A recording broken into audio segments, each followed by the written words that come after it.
Champions Cup semi-final number 2, folks. Bordeaux up against Bath, 38 points to 26. Bordeaux get the expected win, but somehow, despite being an entertaining game, there's a fair bit of negative energy floating around after this one. Maybe it's just because I'm reading social media, and I don't always read rugby social media.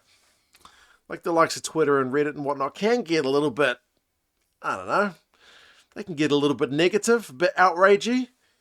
But yeah, there seems to be a bit of Bath were robbed vibes going on about this one, and I can feel that from the commentary. The commentators can directly affect people's vibes after the game, and I feel like maybe there was a bit of that in this one. But I enjoyed the game. Sadly, I was spoiled to the result. It was a 2 a.m. kickoff. I didn't get up to watch it because 2 a.m. is horrendous. I did check my phone in the morning and made the mistake of looking on Facebook, and the first post was in my face, this result. So sadly, I was spoiled to it, but it was a good game. It was tit for tat. Like, Bordeaux scored first. Bath would keep coming back into it.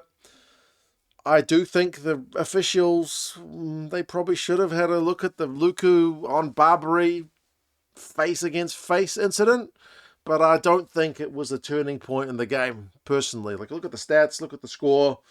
I still think Bordeaux are getting the win, even if that would have been a card for Luku.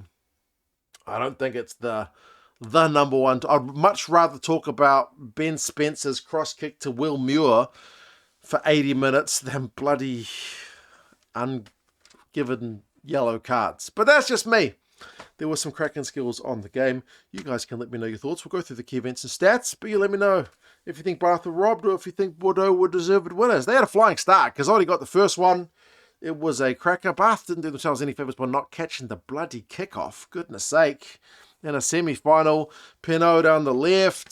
Kazzotti finishes it off 7 points to 0. But Bath got the reply. Spencer with that boot of his, forcing Bordeaux back in the build-up. And then the cross kick to Muir. Goodness me, it was inch perfect. That was beautiful.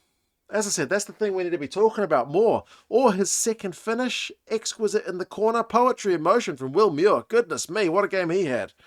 In terms of his tries were both absolutely things of beauty. Really, really perfect stuff. Bielbiere got one, of course he did. I don't know what the odds on Bielbiere scoring in this game were, but they wouldn't have been paying that much. It was bold for Bordeaux in a knockout match like this to not be opting for a 3, opting for the maul, and then getting out left to Bielbiere, so 14 points to 7. Like I said, Muir hits back an unconverted one, but the finish in the corner as he jumps, as he's about to be tackled by Luku, is cracking stuff. So 14-12, it is an absolute ripper of a game. Exactly what you want to see. The tit for tat continued. Jalibert and Luku combined. Luku kind of bobbled it after the scrum had seemingly been shoved, but they got advantage. And Luku hold on to that bobbled ball. And he was the man who finished it off a few phases later as Bordeaux pushed. 21-12, and then he managed to extend it to 24-12 at halftime when he slotted a penalty. So 12-point lead at home for Bordeaux with the crowd. They're such a passionate crowd. I hate to use just the stereotypes of passionate, but geez, the fans are loud in France. I like it. It's more than it's a different vibe from what we get here in New Zealand. So I got a taste of that when I attended the 2011 World Cup game when the All Blacks played the French, not in the opener, not in the final, but in the opening round. There was a contingent of French fans just bouncing up and down, being very vocal. I like that about the French fans. We don't get that in New Zealand. And you could feel it through the TV screen watching this game delayed, like I mentioned. But yeah, it was always going to be a long way back, 24-12. We had the incident in the second half where Luku seemed to go high on Barbary. He did. Probably should have been TMO'd, probably should have been carded, but it wasn't. Like I said, I don't think that's the game-changing event, but it really did not sit well with the commentary team and the English setup anyway, who went on and on and on and on about it right up until full time. Yeah, they talked about that one quite a lot. Finally, Bath did score after having a heck of a lot of pressure. Carreras had gone close on the right wing. They'd had chances. Eventually, Hennessy's able to get it. It was good reward for a fair bit of Bath pressure, good footwork. I thought he'd mucked it up, to be fair, but no, he was able to finish it. 24 points to 19 is back to game on. More missed chances both ways. Jalibert has a line break that Bordeaux can't convert on. Bath have got a 5-metre line out, which they failed to take. So that's the kind of stuff, if I'm looking about, like when people tell me the referee robbed a team of a game, like, did you muck up a 5-metre line out when you had a golden try-scoring opportunity? If you just take the line out, you can set something up? Yes, you did. That's probably more important than something else that didn't happen because of the ref. I don't know. Control the controllables. That one, both sides, as I said, missed chances.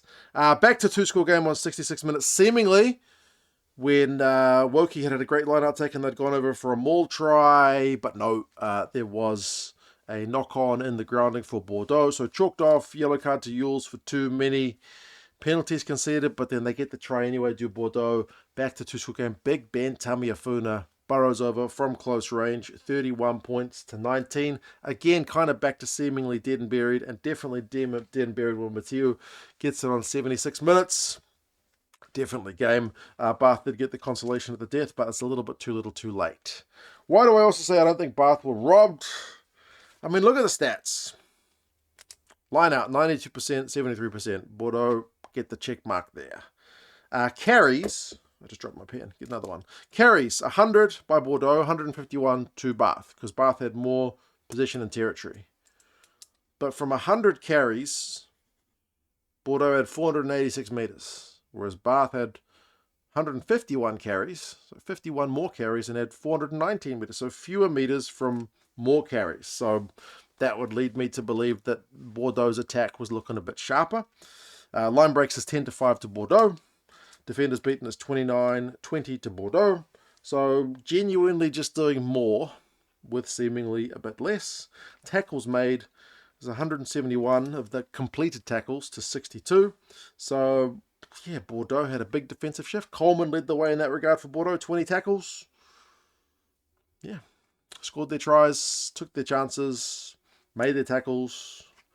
Pretty standard rugby win, albeit with a little bit of ref chat in there.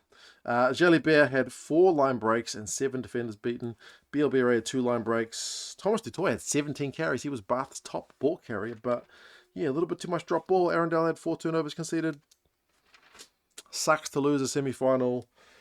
It sucks for the, I guess, English-speaking commentary team, because they would have liked to see an English team in the final.